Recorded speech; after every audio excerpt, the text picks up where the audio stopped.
Sunday. We're at the end of June, guys. Good morning.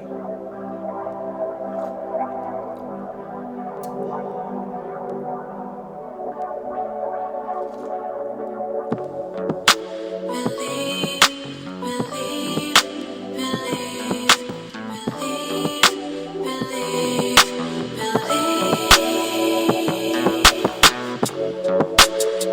believe, believe, believe,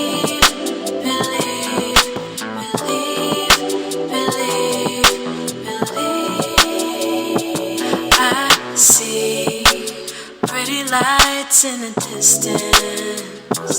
I can be underneath them in an instant. I know the road here's gonna take me.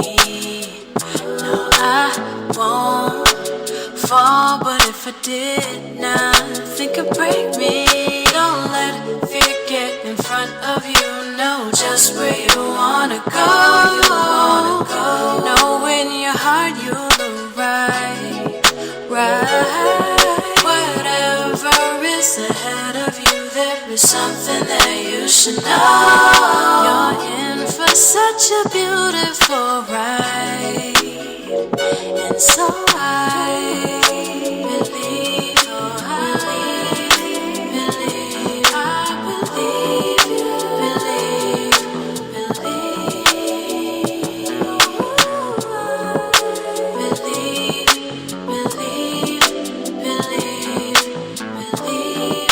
believe.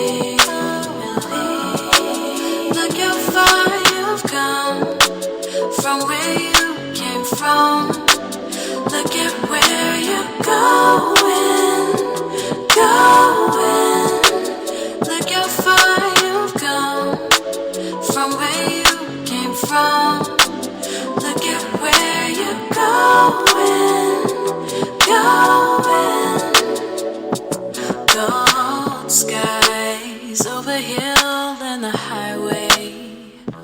Good morning. Hey, guys. I wanted to open up with some motivational music. That was Alex Isley. The name of that song is called La Brea. La Brea, like the La Brea Tar Pits. I'll post the lyrics in the caption. It's a very uplifting, inspiring song to encourage you to keep going on in life, no matter how difficult things get, no matter how many obstacles or challenges. Okay, so here's another IGTV video, and I want to talk about the power of divine intervention and how it works against the narcissist, and more so it works to your advantage. Divine intervention. We know the narcissist is a horrible human being. They have zero integrity.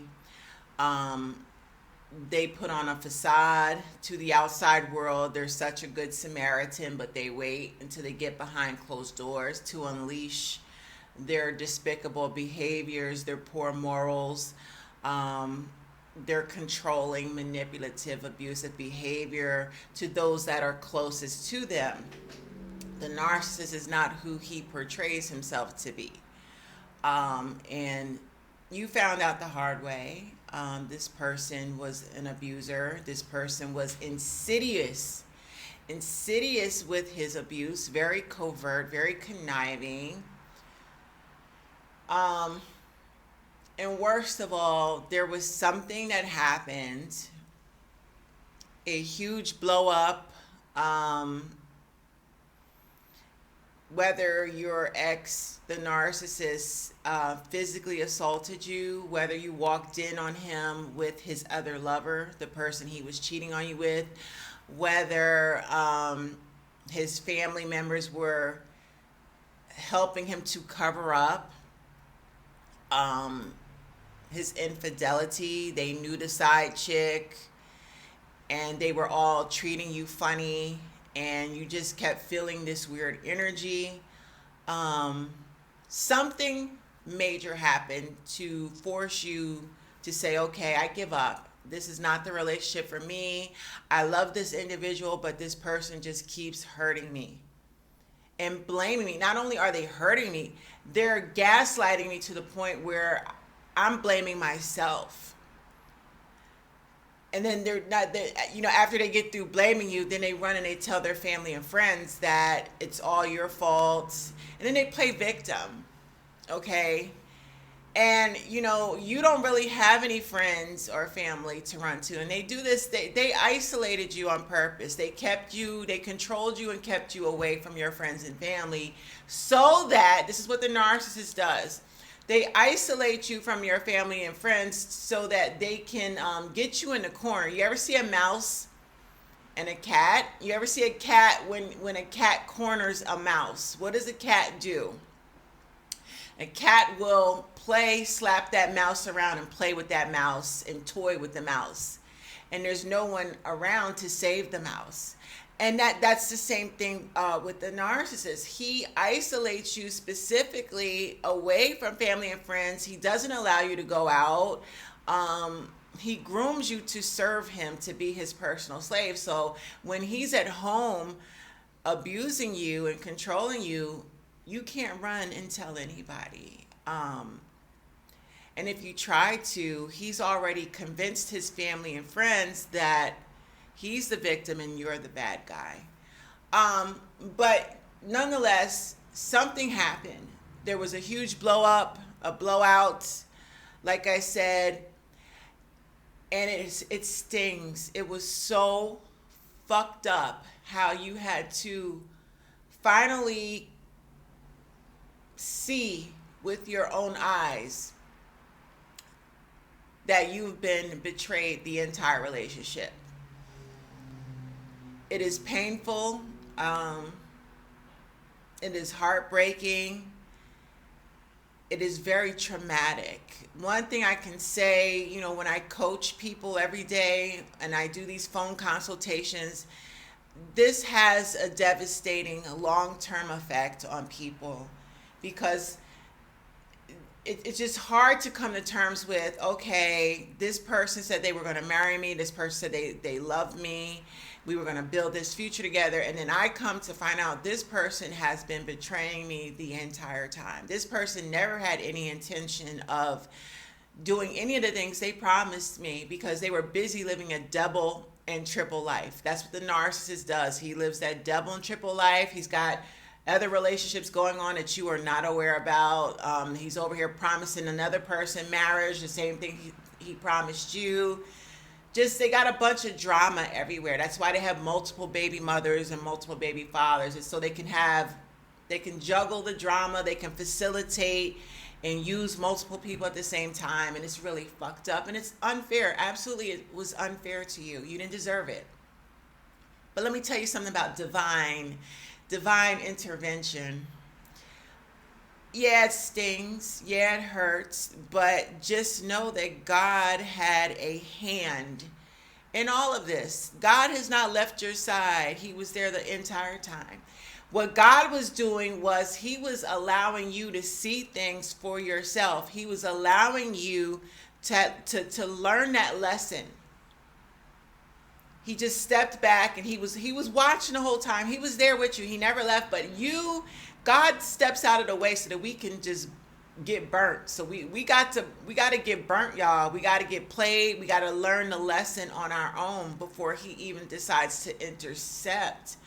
So my last situation, I saw the other woman with my own eyes, and it wasn't planned. I wasn't looking for her, but it was just crazy how God exposed the whole situation before my eyes.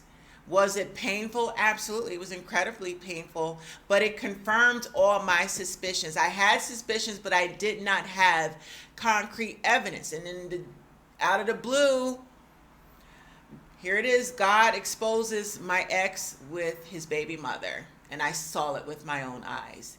And of course, the situation was flipped around to make me seem like I was the crazy one, and I don't care. But at the end of the day, at that time, I was hurting, I was in pain, and I felt so betrayed. But now, today, I look at it as an incredible blessing. Y'all got to understand the power of divine intervention. When God intervenes, it means that he's sick and tired of watching you get abused. He's sick and tired of watching you cry behind closed doors when no one else, your family and friends, can't see or hear you. God, this is the delusion of the narcissist is so fucking delusional. That's why I say these people have no spiritual connection to God. They can go to church all they want and lie and put on that facade, but behind closed doors, they are out here manipulating and using people as if God is not watching them. They feel that they're above God and they can just keep doing their dirt and sweeping it under the rug. And God has to send a reminder in. Okay? When this person is in fact abusing you behind closed doors, God is sitting there watching the whole thing go down. He's silent, but he's there. His presence is there. So when he intervenes and he exposes your ex cheating on you, he exposes your ex's family having a part in the demise of the relationship. He exposes your ex, his family getting, taking sides with the side chick or whatever. He exposes a friendship, your friends gossiping about behind your back. That's the power of divine intervention. The narcissist never wanted you to find out. The narcissist wanted to keep doing this dirt behind your back, underneath your nose. But God gets to a point where God is fed up of seeing his children being abused. And God, I promise, God Almighty will step in. It'll hurt, it will sting, but he's going to show you. He's going to outsmart that narcissist. See, the narcissist thinks they're so motherfucking smart till God steps in. And God will expose everything right before your eyes, because he said, God is like, enough is enough. I'm pulling my child up out of this. You've abused and hurt my children, my child, enough. I'm going to pull my child out of this, and I'm going to let you self-destruct. You're sitting there hurting, and yes, it's going to hurt for a while. You're going to heal.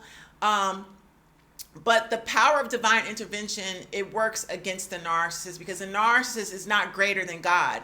No matter how much he controls, he thinks he's on top of a situation. No matter how many people he manipulates and he's controlling, he cannot manipulate and control God. And that's where his plan always backfires. And he's got to keep jumping from person to person to keep the same cycle repeating, guys.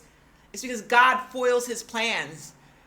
God will destroy the plans of the narcissist every time the narcissist abuses people. God will pull his people up out that situation. Divine intervention is really a blessing. It's going to hurt for a while. But when you are healed, you're going to look back and you're going to thank God. Because now this evil ass person can no longer be associated to you. When God starts opening them doors and blessing you with all these opportunities that this person was blocking, this person you was with was a fucking blessing blocker. Now you're going to see the doors open like never before. You're going to be blessed repeatedly. And this person you was with, their lives is not going to get any better. Trust me, they're just going to bounce and pounce from person to person, like the cat that plays with the mouse, the cat that toys with the mouse. They toy with people. And then they wonder, they sit up and they vent and they get mad at God and the world when their life does not improve. It's because their karma is like a dark cloud chasing them. Be grateful for divine intervention. God pulled you up out of that situation because he was sick of seeing you hurt and abused, okay? You glow up and receive your blessings and let the narc keep